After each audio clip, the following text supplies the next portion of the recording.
this is happening. And I didn't get it. And it was like, as I'm planning my schedule for the fall, like, oh, it's fine because I'm going to be in California this summer. And I did not get it. And I was not only devastated, but like, again, I went to the store. Well, I was sad, very sad, and I was crying all night. And then I went to the store the next day and I bought a cake. And I called it a loser cake. And I was like, because you can never achieve anything in life. Wow. That's like how deep I took it. Okay. Very nice sprinkles type of cake. But like, that was just it. Did you eat the cake by yourself? I did. Okay. A-West fed it to me and made me say it was a winner's cake. Like 3 days later, but I definitely was eating the cake. Okay. She about to have us in crying, y'all. No, I'm gonna beat you up. Okay, so I wanted you to think about a moment of being vulnerable and disappointed because it segues into talking about community. Mm-hmm. So you have this disappointing moment, which I didn't even know about y'all. Okay, so listen, I'm about to turn my little butt around and look at it now. Where was your community? And I'm not even going to ask the next question. First, I'm going to ask that. Where were they? When this disappointment happened, where were they? I didn't tell anybody. I think I was on the phone with Shelby when one of my friends when it happened. So like, I'm crying as I'm reading this to her, like, because I'm planning my schedule for the fall, but I didn't tell anybody. I didn't say anything to anybody. I was real, like, very internalized about it. Okay. And so your community doesn't know. You're having this cake by yourself. Mm-hmm. You're going through this mental space of calling it a loser's cake. Who told you to call it a winner's cake? Was it one of your friends? Yeah. Okay. We would not say names. Oh, yeah. You saw that look, I'm like... One of my friends. Okay. One of better. Okay. One of my friends. One of her boos. Okay, no, I'm kidding. Okay. So your community doesn't know except Shelby and another friend. Mm-hmm. And then how does that make you feel? I didn't really want to tell anyone. I felt like because I had spoke so much like this is gonna happen and made it so permanent that it just didn't feel like comfortable or right to tell anybody. Especially after like an internship is a big deal. It's like everybody need one. I just didn't want to talk about it. I tried to make it like it was a new day. Okay. So a lot of people do things like this, right? And this is another one of my favorite quotes. I did not write it down. I really don't need to. I'm pretty sure I know where it is, but I'm not going to look for it on camera. Where Brene says, basically that when we don't share with our circle how big of a deal, here we go, actually. Oh, I found it. She says, it's only been in the last few years that I've learned that playing down the exciting stuff doesn't take the pain away when it doesn't happen. It does, however, minimize the joy when it does happen. It also creates a lot of isolation. Once you've diminished the importance of something, your friends are not likely to call and say, I'm sorry that didn't work out. I know you were excited about it. So it's interesting because you did the opposite. You told your circle about it, planned your life around it, confident. But then when it didn't happen, you didn't tell your friends about it. Which meant even if they wanted to show up with you to eat the cake, to bash that internship, you didn't give them the opportunity to. Is it because the rejection is uncomfortable to say to people? It was definitely that. Like, especially, this is year 2 of hearing back from an internship in California and it not going through. So, for sure. Like, it definitely felt like a big slap in the face. And, I was definitely trying to fill the void other places. Like, okay. And it wasn't really a need. I didn't feel like, I'm all right. I can handle this by myself. It's kind of one of those. Do you feel like you were successful in handling No, I don't. And I still wanted like some more time to sulk and be. I remember we had made plans that weekend. I'm like, I canceled the plans. I was like, I'm not really in a space where I want to be around people, and I just left it at that. No details. Just that's not what I want to do.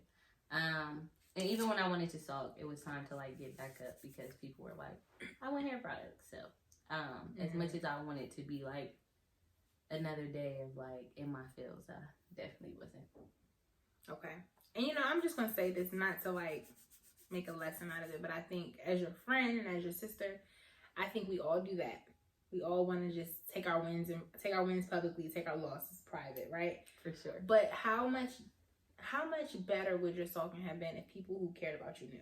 You know what I'm saying? Like, you could have been knocking them hair products out, and I'm like, come back so we get some more of this cake, you know, because it still sucks today that you didn't get in. And, you know, for your community to rally with you through it, to be able to meet your energy, you know, like, because she admitted to canceling on me, I think it's fair that I say this. I think when we don't share those rejections and those moments, our community can't show up. And so now in our mental space, it's like no one cares for me. No one's there for me. No one knows the L's I take. And it's like, how do they know? How can we know? For sure. And it's a little like, and I'm the same way, trust me. I'm in Ohio, my family and friends.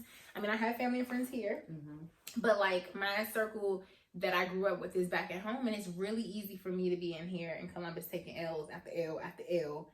And they don't know. Them jokers don't know that it was a rough month. And I don't think it does us any good in our mental space, in our body, in our well-being to like not let people who care about us in, because like when we do tell people, they do things like send flowers and they come through and they call and they, you know, send you comedy links and they send you memes and they get on your nerves until they know that you're back 100%. But it feels so good to know that they went through that loss with you, like they got in the mud with you, you know. And I think one of the points that she's making is like the vulnerability is being able to be disappointed not only privately but with those people, because had you got that internship, you would have called everybody and been like, we turning up. And it's like, why do you want me to just celebrate with you and not grieve with you? Like, don't you want to see the different shades of our relationship? You know what I mean? So thank you for sharing that. You know, and I'm sorry that didn't happen, because I know you really wanted that, and I would encourage you to do it again. Like, apply again. Like, 2 L's is not definite. Like, yes, you're about to graduate, but who's to say there isn't something waiting for you after you graduate to completely move you to California? Like, there is no coming back from it. You don't know. You know what I mean? But yeah. Okay. Let's see where we're on time. I don't know where we at. Okay, we know where to get. Let's do a couple more questions and then we'll wrap it up. Okay. Compassion. What comes to mind when you think of that word? Love, understanding, being open. Okay. Being open with yourself, others. Being able to be like open minded, like both a two-way street. Okay. So another quote that's in Lord that Brene says. She says, the heart of compassion is really acceptance. The better we are at accepting ourselves and others, the more compassionate we become. So as a believer, as a student in college, how do you feel about compassion in your life? Do you feel like you're a compassionate person? Do you feel like you are accepting of yourself and others? I would say for the most part, yes, but there are times when I have to check myself, like giving grace. One quote that I always like talk about a lot is give grace to those in the process because you're in the process.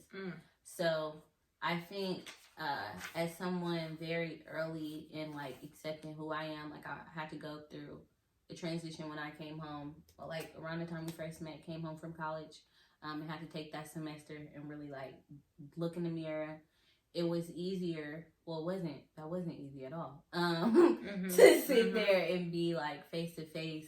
But coming back, I would say that sometimes there are situations that people are open with me about that I'm like, I would never find myself in those situations. But then I always have to find myself like, they might not have found themselves in some of your situations. So yeah, you're only a day away from being there. I get you. So I would say I do a good job at being compassionate to others and trying to be accepting, but not always that compassionate to myself. Like, I'm always like, you can be doing better. You could do this. Like, I'm very much so like, you know better, so you do better with myself. Very much so feel like I could do better at being more compassionate and give myself a little bit more. Do you think the areas that you struggle with being compassionate with yourself, you also struggle in those areas in being compassionate with others? And more so, I would say with the people that are closer with me, like my family, like for sure. Is there anything that you could change about that starting today? Just with that awareness that you can commit to? You don't have to. I would just say, like, learning when not to talk. Like, sometimes, like, I just be going off at the mouth, or like somebody say something and like, it's not a need to say something all the time or have a rebuttal response to some of the things that people are saying. Like, listen, as in not as in agree, but I feel like sometimes I could be very not accepting of my family life. Okay. All right, let's do one more. I think that'd be a good amount. Let's see. Oh, this is one of my favorites. All right. So Brene talks about belonging and fitting in. And she says, when we spend a lifetime trying to distance ourselves from the parts of our lives that don't fit with who we think we're supposed to be. So I'm going to read this slow because it's chunky. Okay. And as a believer and as a young believer, I think this is right in your area of life. So I want you to really hear it. Okay. When we spend a lifetime trying to distance ourselves from the parts of our lives that don't fit with who we think we're supposed to be, we stand outside of our story and hustle for worthiness by constantly performing, perfecting, pleasing, and proving. Does that make sense? Yeah. What do you think about that? As a college student, as a young believer, as a woman, like, do you feel like there are parts of you that you kind of try to push really far off? Like, that's what I do, but that's not who I am, and I don't want people to associate that with me, even though that's where you spend your free time. And then if you do that, do you find yourself trying to convince people that you're worthy because of that? I will say more on the side. I would lean on more of not what I'm running away from, but what I'm trying to what is that word? Like, portray myself, like what you kind of present yourself. And yes, like, I think it's very relevant. I think it's very real. What do you think when you think about who you try to present yourself as? Every day you wake up as Naima, who do you want people to see you as? Or when they think of Naima, this is what you want them to see. Like, just shoot it off. Don't think too hard about it, because then you lie. That is true. I'm over here thinking. Just shoot it off. I want them to think of someone that's authentic. I want to think them of someone like that's funny, charismatic.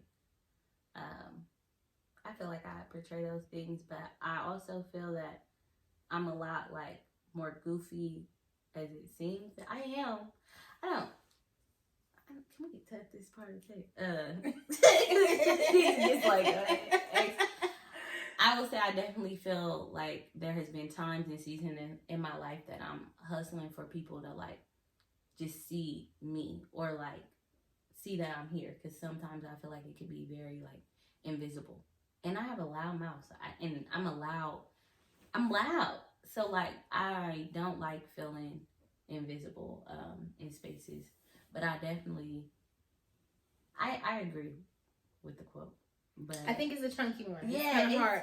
Okay, let's rephrase it so that you can hear it. Do I? Like, the parts of you that are trying to convince people to see you. Yes. What do you do so you're trying to convince people to see you?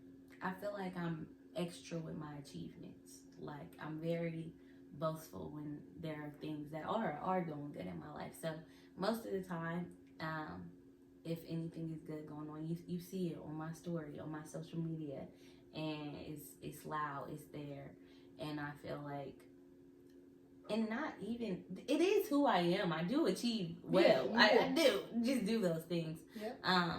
But because I don't feel like I have a lot of people or that many people, those are topics of conversations. I feel like I bring them up, so it's like she is somebody. She has something. Okay. Kind of thing. So I will say yes, and I found that a lot of places and like school settings, because I've never had, like, we talk about this, a clique of people. So the things that I achieve are kind of like, those are the things that come with me. Those are my friends, my things, those are, so. Okay. I think that, I get it. Some of these quotes are like, you got to kind of look at them, you got to break them down. A lot, but you did a good job. Last thing, would you consider yourself authentic? No, not like I think I am. Definitely not. Okay. Is there something that prevents you from being authentic? Like, is there a person you think of? Is there, like, what keeps you from just telling the truth? The response of the people, whoever I'm talking to. So, yeah. Okay, would you say you're like you tell a lot of lies, tell a little lies, you omit, like... I just omit. I will never, like, definitely omit more than I will lie. I won't say nothing at all. Okay. Future taught me that. Oh, my goodness. Do you have any questions for me? You don't have to. No, I don't feel like I have. Well, or any comments, any last minute things you want to say? Yeah. How did you feel when you read the book? Like, did you feel like you got a reality check, or did you feel like those were things that, the things that she mentioned, you had a pretty good grip on? I feel like Brene had her foot on my neck for the entire book.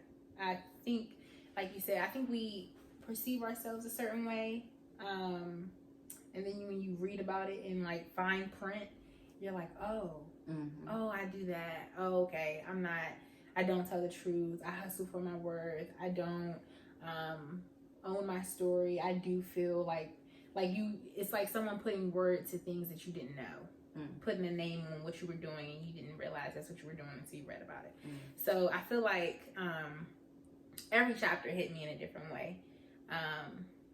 But after reading through the book intently, it has changed my posture and my position in a lot of spaces.